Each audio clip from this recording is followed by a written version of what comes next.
Ding. Good to go. All right. Shit. Let's get to it. The Plan B After Show podcast. Brock, Hunter, welcome to it. Fact and opinion time. Let's do it. We're going to get right into it. We're not going to ramble about some stupid shit. It takes us 15 minutes to get into the... I got $300 worth of ice fishing gear to go through. So I tell you what, this is Kid at Christmas morning. Here we go. Get it done so I can get out of here.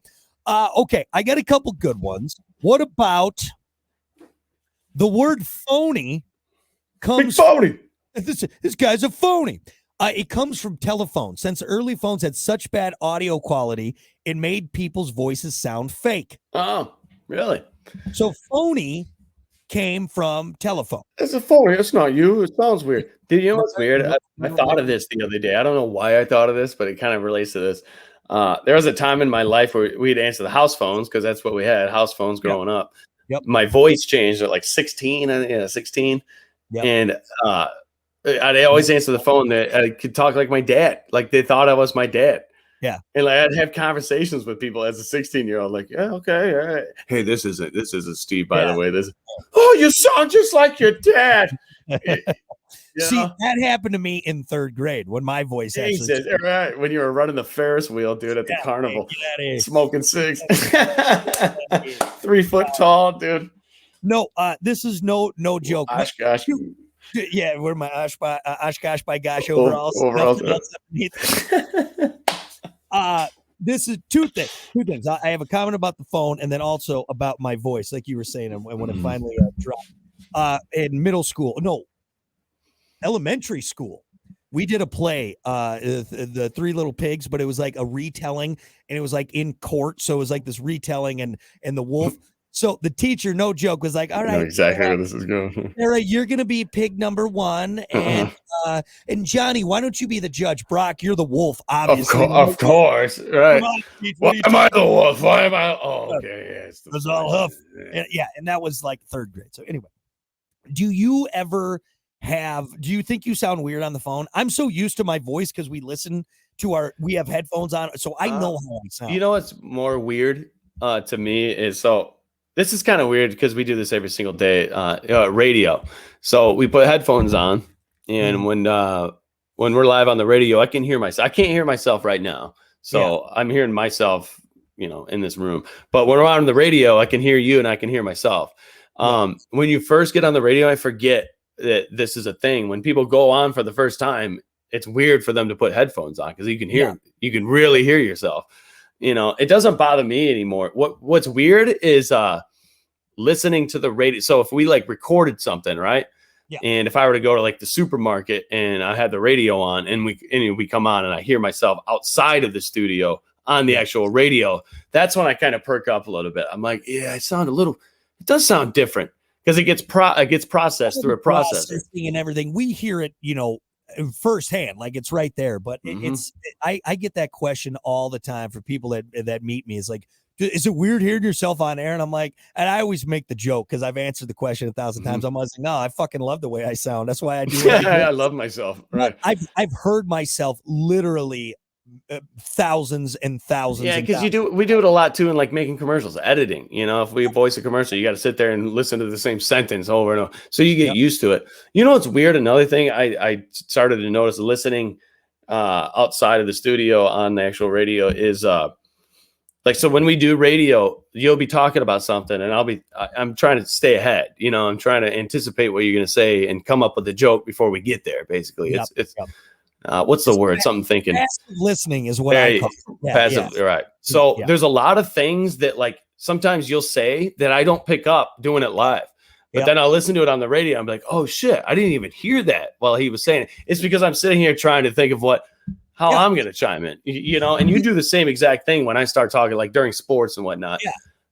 You kind of do. And it's what we all do, I think, generally, and not saying we're only listening to say what we want to say, but if you want to keep a conversation flowing, which we have to do every single day, you almost have to do this kind of half listening, half preparing, and hope that you have something decent to add to it. Because otherwise, like, so what do you think about that, Hunter? Well, I think this. What do you think? And it's just, it doesn't work. It doesn't work that way. No, it doesn't work that way. It doesn't flow right. You know. Oh yeah, and we don't do show prep, so we got to do passive listening. Yeah, we fucking do. We wing it. We got to be very good at that to make up. We're winging it right now, and it's like, all right, I guess we'll make it work. We'll make it work. Yeah, so there you go. Phony came from telephone because it made people sound like. Another quick fact we did today for the Z show was the last crank phone was put away in 1983. 1983, this day in history, 440 people in a town in Maine got rid of their crank phones and actually got the beep, boop, boop, boop, boop. It's crazy. Do you remember rotary phones? God. Oh, yeah. Grandma had one, dude. You fucking dialed wrong and you had to start over. Start over. Or you had to click it once to get over to the other line. You click this phone number's got like 6 9s in it. This sucks, man. It sucks, dude. Right. Had the little stopper there too. Yeah. You know what's funny? I saw a video on YouTube and they give Gen Zers, there's just some 11, 12-year-olds a rotary phone. They're like, hey, call your friend. See if you can figure it out. Dude, they were like pressing it. Yeah. Putting their fingers in the hole. They didn't know it even rotated. They were just they were dumbfounded. So weird, dude. It's so weird. And I think we've talked about this before, is we're in such a weird I shouldn't say weird, interesting point. Like Gen Xers, millennials, those late end millennials, because we still had home phones. All right. We still had rotary phones in some of our relatives' houses. We didn't have internet, but then we've been in the middle of this crazy technology boom, to the fact that we have been around enough for rotary phones and now smartphones. Another good example, think about like on a Word document, the floppy disk save icon. What fucking Gen Zer knows what that is? Yeah, right. They don't know what a floppy disk is. No, they just know that means save. That's what that means. Icon. That's all. It's crazy, dude. I'm glad I'm at the tail end of the millennial. We grew up in a great era. Really, we got to see a lot of things. We got to see it without technology. We got to see it with. And I think there's something to that as far as, I don't know do we appreciate the technology more, or I try to, or the non-technology side of it? I'm a tech guy. See, I love tech, dude. I really, really love tech. And I think about it a lot. And I'm like, a couple of weeks ago, I didn't have a phone for like a week and a half. It was like 2 weeks, you motherfucker. It was like it was ridiculous. But you know what? There was a part of those 2 weeks where I'm like, fuck, this is stressful. I need to get a hold. But did I really? And I didn't. I kept thinking. And then like at the end of the 2 weeks, I was almost used to not having a phone. I'm like, dude, I could legit do this. I could legit not have a phone. The question I posed there, do you appreciate the technology or the not technology? And I think now, like, again, I love technology, and I'll never be that guy like, oh, it's ruining society. I think there's certain parts that we need to hash out, but we have all the world's knowledge in the palm of our hands, and that's an amazing thing. What I think now is people our age, we appreciate the good old days without the technology. We appreciate coming in when the street lights come on. We appreciate when we go camping, we're not glued to our phones. We're able to just, you know what I mean? Like, I think we appreciate now the non-technology side of life, because we know that it's never going to be like that again. You kind of look at it, dude, like non-technology and technology, growing up in both. Non-technology is natural. That's just natural, way of living, dude. Technology is man-made. It's something that humans are doing to make life easier, simpler, and you got to teeter the totter though. And I think people are getting way too heavy on the technology side, where they're forgetting what it's like not to have it. You got to have a brain. You got to have a mindset with both. What's crazy though?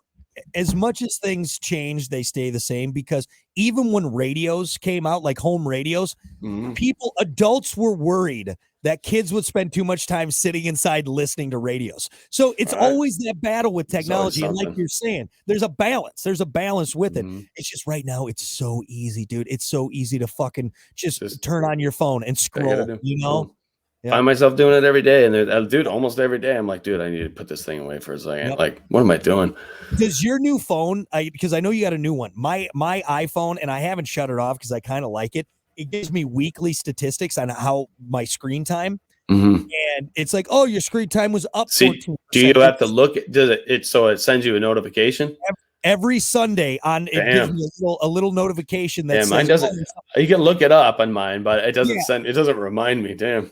It's kind of nice Thanks. because I kind of think like 2 weeks ago, I don't know what it was. I think I was just like in a big shopping thing. It's like, oh, it was up like 45%. And I'm like, Jesus Christ. So it was down this last week. I think it was like 3 hours and 46 minutes of screen time a day, which I'll be honest, I'm pretty happy about. That's not bad. That's not bad overall during a day, but still, dude, in 300 years, you know what people are going to look like? Oh yeah. They're already talking about it. That's what we're going to look like. Yep. Just going to have, and a big old hump on the back of your neck. Yeah. Right? Yeah. Dude, just from looking at your phones for years and years. So, actually, maybe not, because maybe we'll get away from the phones. We'll just be able to think shit. Yeah. It'll just be put in our brain, you know. Yeah. Posture up, mother. It's funny you bring that up because that actually was a thing I was reading about, is that younger kids are getting like swelling in the front of their head from their heads being down so much. Really? Yep. Jesus, put the phone down, dude. Go out and throw the ball around. Yeah. You know? Yeah. Just don't let that ball hit that orb on your head because it'll break you dead, man. Jesus.